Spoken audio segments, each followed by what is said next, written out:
په افغانستان کې د اسلامي امارت د واکمنۍ د کومو کړنو له امله د داعش نفوذ پر پراخېدو دی. د نوموړي واکمنۍ چارواکو په لوی لاس په هیواد کې داعش ډلې ته د نفوذ کولو لارې چارې برابرې کړې. دا چې څنګه اولي بشپړ جزئیات په ویډیو کې تر پایه وګورئ.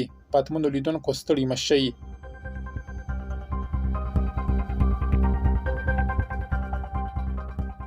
د ناورین نړیوالې ډلې د چهارشنبې پر ورځ په یو راپور کې لیکلي چې طالبانو د داعش پر ضد جګړه کې له سخت زورزیاتي کار اخیستی او آن هغه سلفیان یې هم په نښه کړي چې له داعش سره هیڅ تړاو نه لري.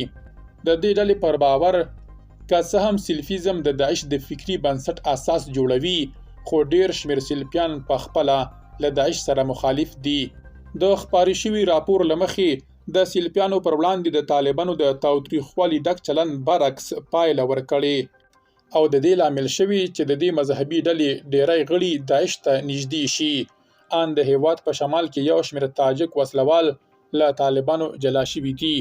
راپور زیاتوي چې طالبان د ختیځ افغانستان د غرنیو سیمو په بشپړ کنټرول کې پاتې راغلي دي.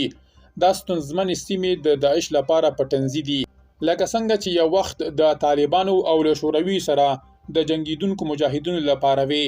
طالبانو تر ډیرو خونړیو عملیاتو وروسته بیا ویلي چې داعش د دوی لپاره ګواښ نه دی، خو د ناورین نړیواله ډله په دې باور ده له هغه وخته چې طالبانو د افغانستان کنټرول ترلاسه کړی د داعش ډله په نړیوال امنیتي ګواښ بدله شوې او اوس له افغانستان څخه بهر بریدونه پلانوي.